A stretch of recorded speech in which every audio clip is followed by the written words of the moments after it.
Hello friends, good afternoon and welcome to Reset Live Lectures. Dear friends, as you know that we have started a series on microeconomics, and today we are conducting yet another lecture in the same series.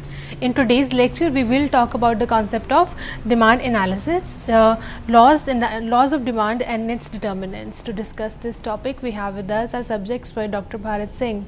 Dr. Singh is Associate Professor in Department of Economics in Satyavati College, Evening, University of Delhi. Without further ado, I would like to welcome sir to our studios and request him to start the lecture. Welcome, sir. Thank you, ma'am, and welcome all the viewers and the students.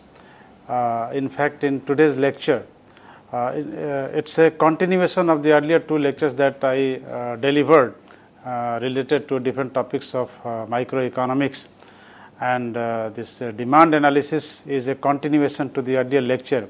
In this lecture, we will be discussing the different aspects of demand and ultimately the law of demand and its determinants, so on and so forth. But before we proceed, it would be prudent on our part to know the meaning of demand. As we know, demand refers to an effective desire, and every desire is not a demand. The desire to become demand, it should be an effective desire, and this effective desire means any human desire which is backed by three important factors. One is the willingness to purchase a commodity, the other is ability to purchase the commodity, and third is availability of the commodity to be desired. Willingness to purchase the commodity refers to a situation when a person or an individual is willing to purchase and consume some quantity of a given commodity. The availability of the commodity refers to a situation in which the commodity which a consumer or an individual or a household should be available, that is to be consumed. Unless and until the commodity is available, the mere expression of the desire or willingness has no meaning at all. Thirdly, the willingness and availability of the goods should be supplemented by the ability of the person to pay for that commodity. It means that the purchasing power of the person or the individual or the consumer, in short, should be sufficient to purchase that commodity. We can understand these three factors with the help of an example. That, say for example, if there is no willingness on the part of a consumer or an individual, it cannot be an effective desire and it cannot be treated as demand. Say a person has the ability to purchase, it has enough purchasing power to purchase a commodity, say for example a car, and the car is also available in the market, but the concerned person is not willing to purchase that commodity. In that situation, the desire cannot be an effective demand, it cannot be an effective desire. In other case, if there is willingness, there is ability, but the commodity is not available, which means that the expression of the desire, expression of the willingness and the existence of the ability would be a futile thing. Thirdly, if a person is willing to purchase that commodity and the commodity is available in the market, but the person concerned has not enough purchasing power. Say a poor person desirous of purchasing a costly car, a very expensive car, it cannot be treated as demand because it is not an effective desire. So, for an effective desire, three things should be necessary that we just mentioned. One is willingness, the other is availability, and the third is ability to pay. And the demand consisting of all these three factors is always expressed with reference to certain price and certain time period. Unless and until the commodity commands some price, or some price some price tag is there with reference to that commodity, the meaning of demand is not fruitful. It cannot be expressed in a meaningful way. Secondly, it must have a time period also. The demand for a commodity must be expressed at a particular point of time. Thus, demand for a commodity refers to some quantity which is purchased at a particular price and particular time. Demand for a commodity may be affected or determined by the following factors. First is price of the commodity. Second is price of the related commodity. Third is income and wealth of the consumers, and the next is taste, fashion and preferences of the consumer, and next one is size of population and its composition. Price of a commodity, which determines the quantity demanded of a commodity, is by far the most important factor. Of course, there are several other factors which determine the quantity demanded of a commodity, but price of the commodity itself is the most important factor, we can say. And secondly, the price of the related commodity also in some way or the other influences the demand for a commodity. The commodity, one or two or more than two commodities can be related with each other in two different ways. The two goods or more than two goods can be substitutes to each other, or the two goods or more than two goods can be complementary to each other. What do we mean by substitute goods? Substitute goods refer to the set of more than one commodity which can be consumed in place of the other, or in other words, the consumption of one commodity can be replaced by the consumption of other commodity without affecting the level of satisfaction of the consumer. The complementary goods are those goods which are consumed by combining both or the more than two goods. One good cannot be consumed alone. So, the consumption of one good complements the other. Say for example, car and petrol. Car cannot run without petrol, and the petrol has not much utility without the existence of the vehicle.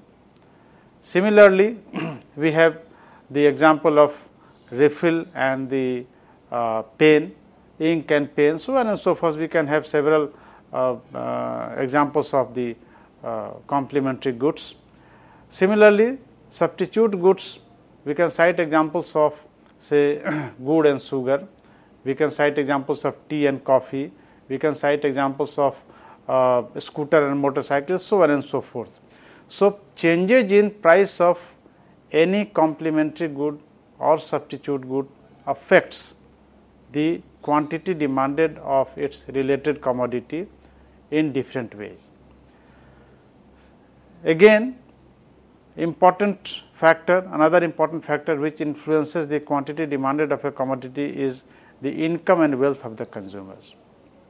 The higher the income level, the higher will be the demand for the commodity by a consumer or a group of consumers, and similar is the case with the quantity of wealth being possessed or having the consumers. Then taste, fashion and preferences of the consumer. The consumer's taste for a particular commodity influences the demand. If the consumer develops the taste for a particular commodity, its quantity demanded is likely to increase. Similarly, fashion, change in fashion also determines the demand for a particular commodity positively as well as negatively. If the fashion changes in favor of the latest commodity, the demand for the obsolete commodity is likely to decline, and the demand for the latest commodity is likely to increase. Then preferences also influences the demand for a commodity by the consumers. The size of population is another important factor influencing the demand for a commodity. As the size of the population increases, so the total demand for a commodity also increases, and the decrease in size of population also decreases the quantity demanded of a commodity. The composition also affects, changes in composition of population also influences the demand for a commodity. Say in a country, if the composition of population is such that the number of children is more than the adult people or the old age people, then the demand for the commodities related to the consumption of the children goes up. The demand for toys, the demand for the toiletries for the children, the demand for story books, the demand for comics goes on increasing if the size of the population is in favor of the children. Similarly, if the composition is in favor of the old age persons, that the demand for specs, the sticks, and the medicine, and so on and so forth goes on increasing. So, what I mean to say that besides the above four factors, the size and composition of population also influences the quantity demanded of a commodity. The determinants of different determinants or different factors influencing the quantity demanded of a commodity that was just explained can be expressed in form of demand function. It is a mathematical way of expressing the relationship between quantity demanded of a commodity and its different determinants. Here in this function, we have dA is a function, we can read this function in this way. dA is a function of PA, PR, Y, T and U, etc., where dA refers to quantity demanded of a commodity, say A. PA refers to the price of the commodity A. PR is the price of the related commodity, and I just explained that the two commodities or more than two commodities can be related to each other in two important ways. Either they are complementary to each other or they are substitutes to each other. There may be cases where the two or more goods can be neutral to each other also, but normally if we speak about the relationship between what kind of relationship between the two or more goods exist, the relationship can exist mainly in two forms. Either they are complementary to each other or they are substitutes to each other. So, price of related goods also influences the quantity demanded of another good. Then Y refers to the income of the consumer. T refers to taste, fashion and preferences, etc. U is other factors, say for example population, changes in size and composition of population, etc. The equation that we just now discussed here, dA being a function of PA, PR, Y, T and U, etc. This is a demand function, and this is a general demand function in which the quantity demanded of commodity A has been expressed as a function of different factors of production, say price of its own, price of the related goods, income of the consumer, taste, fashion and preferences, and some other factors. If we want to study the impact of, you want to know the impact of the price of the commodity itself or price of the commodity alone, other things remaining same, then it would become a specific demand function, which would be written as dA is a function of PA. What does it mean? That we have assumed that other factors has been kept as constant or they do not change.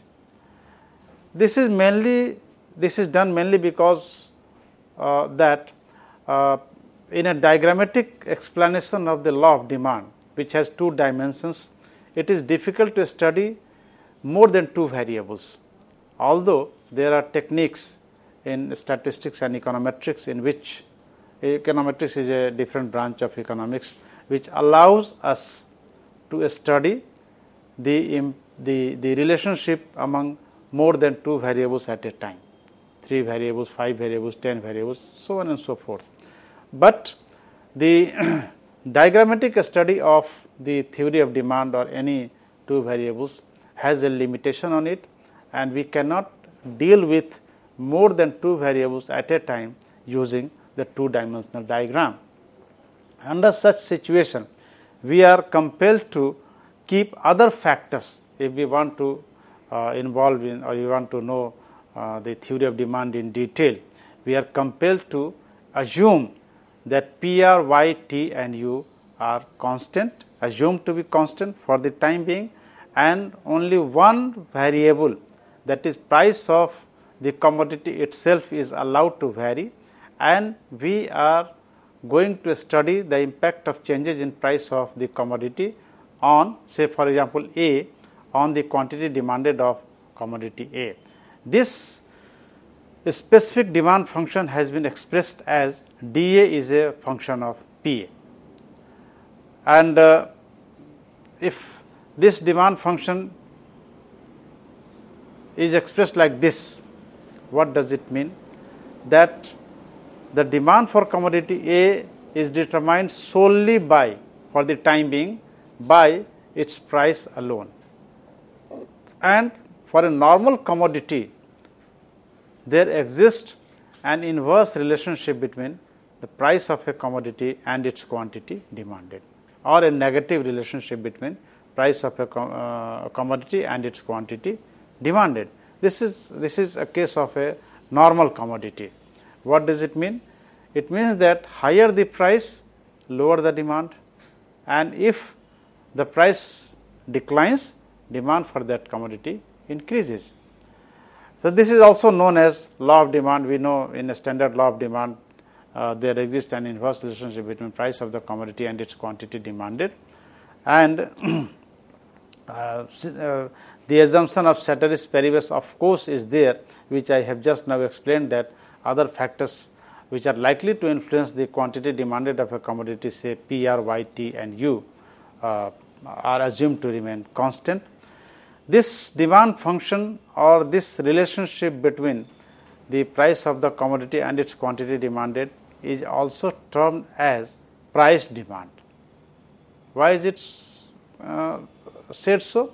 Because here only price of the commodity has been brought into picture, and our intention is to see as to what is the impact of changes in price of the commodity on the quantity demanded, or what kind of relationship exists between the price of the commodity and its quantity demanded. So, therefore, it is known as price demand, and we have also seen that the price of the commodity and its quantity demanded are inversely or negatively related. The law of demand can also be expressed or can also be shown with the help of a diagram in which the axis, the horizontal axis represents the quantity, different quantities of the any commodity, say for example A, and the vertical axis, that is OY axis, shows the prices of different prices of this commodity. And we find in this diagram that if the price of the commodity is equal to 30, the quantity demanded is 1 unit, and if the price falls to 20, the quantity demanded becomes 2 units. If the price falls to 15, the quantity demanded becomes 3 units, and if the price falls further to 10, then the quantity demanded of the commodity becomes 4 units. Or if we start from the fact that earlier initially the price was 10, and for that the quantity demanded was 4. When the price increased to 15, the commodity declines to 3, so on and so forth. The crux of the matter is that what does this diagram show? What does it explain? What does it exhibit? It exhibits an inverse relationship between, it validates the theory of demand that we have just now discussed in the earlier slides, that higher the price, lower the demand, and lower the price, higher the demand. So, this is the essence of this diagram. The explanation of the law of demand has been explained with the help of this diagram. Now, something about price of related goods and quantity demanded of a commodity, say A, and we would take up the case of the complementary goods, and we have already seen what do we mean by the complementary goods when more than one commodity are consumed together, and a particular commodity cannot be consumed alone, or it has no value if it is consumed or if it is purchased alone. I have given the example of car and petrol. I have given the example of the tea and sugar, so on and so forth. We can cite several examples of the complementary goods. The complementary goods example can be shown with the help of the demand function again. This is also a specific demand function where dA is a function of PC, where dA is the quantity demanded of commodity A, it is a function of PC, price of the complementary goods. There exists an inverse relationship between price of the commodity and demand for its complementary goods. Say, for example, if the price of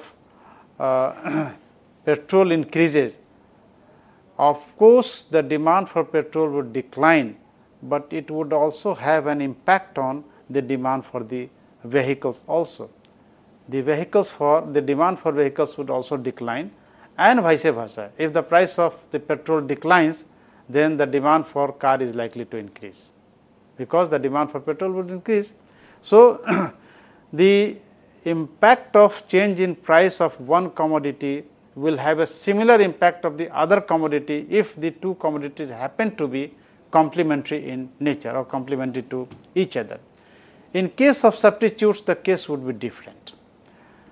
In case of substitutes, there exists a positive relationship between price of one good and the demand for its substitutes, because the increase in price of one commodity favors the quantity demanded of the other commodity, because if the price of one commodity, say A, increases, its demand is likely to fall.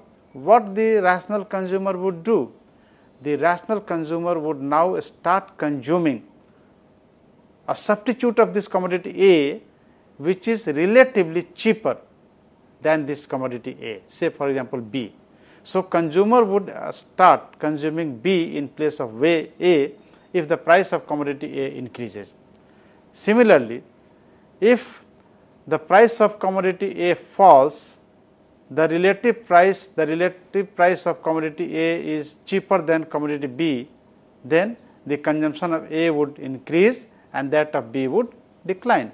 So, we are finding that an increase in the price of commodity A would increase the quantity demanded of B, and increase in price of a decrease in price of A would decrease the demand for B. So, as a conclusion, we can say that there exists a positive relationship between price of commodity A and quantity demanded of commodity B, which happen to be substitutes to each other, and this kind of relationship can be expressed in functional form like dA is a function of PS, where PS is price of the substitute goods. Taken together, the complementary goods case and the substitute goods case taken together, we can term it as a cross demand.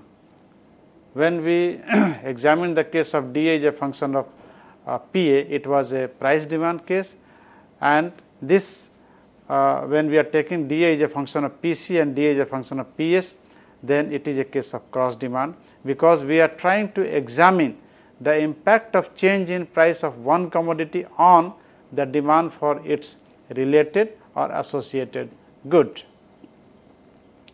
The price of related goods and quantity demanded in case of complementary good can again be expressed with the help of, can again be represented with the help of this diagram, and we have just now learnt that there exists a negative relationship or inverse relationship between price of a commodity and its complementary good. So, by this same logic, the demand curve of two complementary goods, one in case of price and the other the quantity demanded, showing their relationship would slope downward to the right. Here in this diagram, on x axis we have shown the quantity of ball pens, on y axis we have shown the price of refills. So, as the price of refills is falling, quantity demanded of ball pen is increasing and vice versa. Similarly, in case of substitute goods, in case of substitute goods, we have seen just now that there exists a positive or direct relationship between price of one commodity and quantity demanded of its substitute goods. So, the relationship showing the price of one commodity and its quantity demanded with the help of the diagram will exhibit a curve which is sloping upward to the right. As a matter of logic also, when a curve is sloping upward to the right, the two variables shown on x axis and y axis would have a positive relationship. In this case also, quantity of tea and price of coffee are positively related. If the price of coffee increases, the quantity demanded of tea is increasing, and if the price of coffee declines, the quantity demanded of tea is also declining. Then we have income and demand, relationship between income and demand. Normally speaking, when income increases, quantity demanded of a normal commodity increases, and if income declines, quantity demanded of a normal commodity declines. But the intensity of changes in quantity demanded of a commodity as a result of change in the level of income of the consumer is different for different commodities. Different commodities can broadly be categorized as necessities, comforts and luxuries, and inferior goods. So, the impact of change in the level of income of a consumer would have different impact on necessary goods, on the comforts and luxurious goods, and on inferior goods. The changes in the level of income and demand for necessary and luxuries are positively related, but those of inferior goods are negatively related. The consumers tend to consume more of the necessary and luxuries if their income has a tendency to increase, but on the other hand, if income increases, the quantity demanded of inferior goods declines, because as income increases, the consumer feels himself or herself to be well off, and its aspirations to consume better quality goods also improves. So, it has a tendency to reduce the demand for inferior goods, and it shifts its demand for some superior substitutes in place of this inferior commodity. Therefore, it may be concluded that the income of the consumer and the demand for inferior goods are negatively related. We have just now seen that changes in the level of demand for luxuries are more pronounced than the necessities, which is evident from the following diagram. In this diagram, all the three types of the demand for all the three types of commodities have been expressed in relation to income. Income has been shown on y-axis, and quantity demanded of different commodities, say necessities, comforts and luxuries and inferior goods, has been expressed along the x-axis. As we can see from this diagram that as the income increases, the quantity demanded of necessary goods also increases, but after a point the demand for the necessary goods becomes perfectly inelastic, which is shown by the curve DH in this diagram. If income increases from 0 to R, so R is the level till which the demand for necessary goods increases, and beyond which, since it is a necessary, the demand for necessary goods cannot be consumed indefinitely. It has a limited size of the demand, say for example rice, wheat, bread, milk, butter, so on and so forth. So, this necessary goods have a limit beyond which their demand will not increase whatever be the level of income.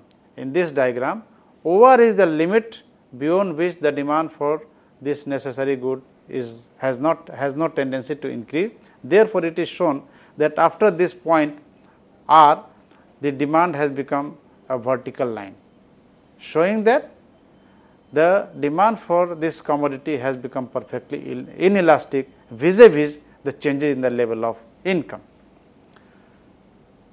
Similarly, we have a curve shown as DC.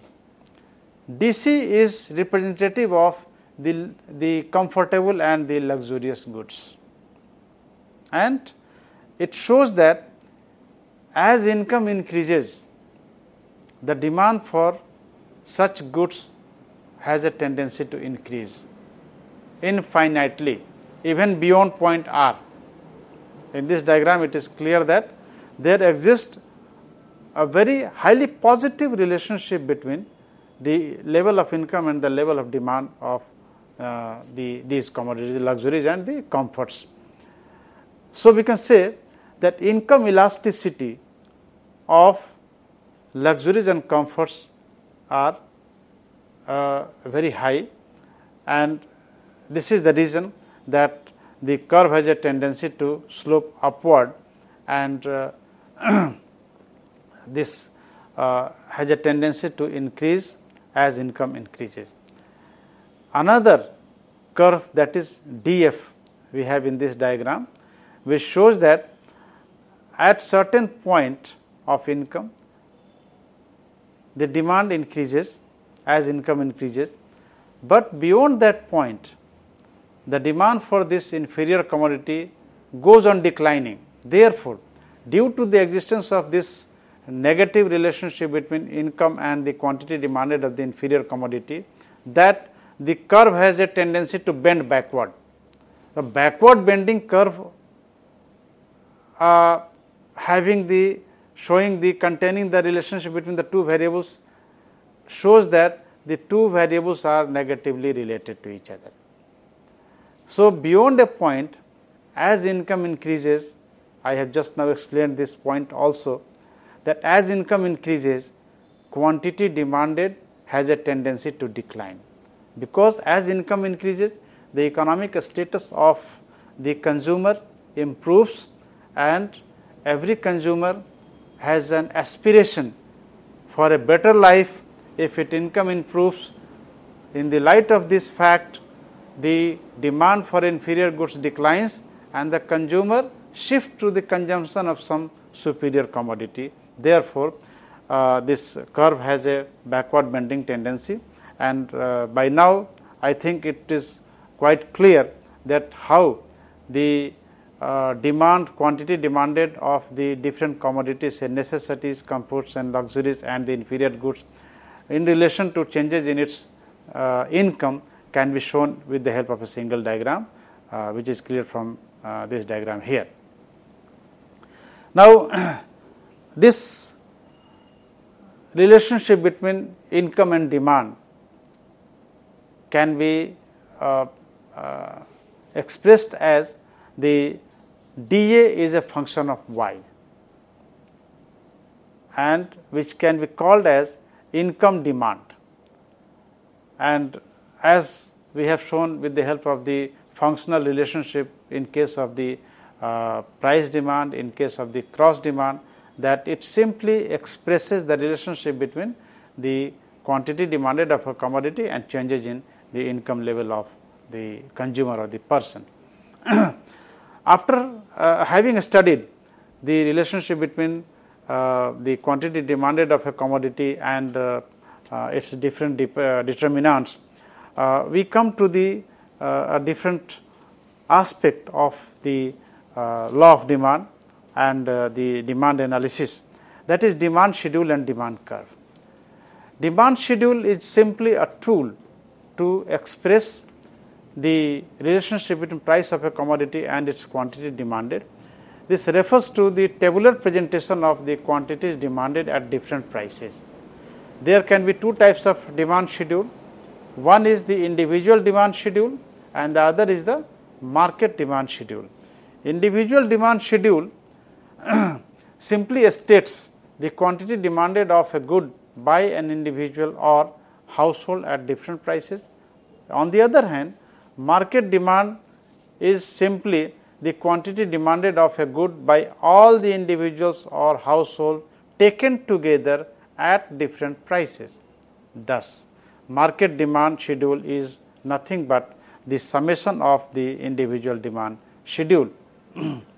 This is the tabular presentation of the individual demand schedule, in which we can see that as the price of oranges increases, the quantity demanded of the orange goes on declining, which validates our earlier argument, our earlier explanation of the relationship between price and its quantity demanded.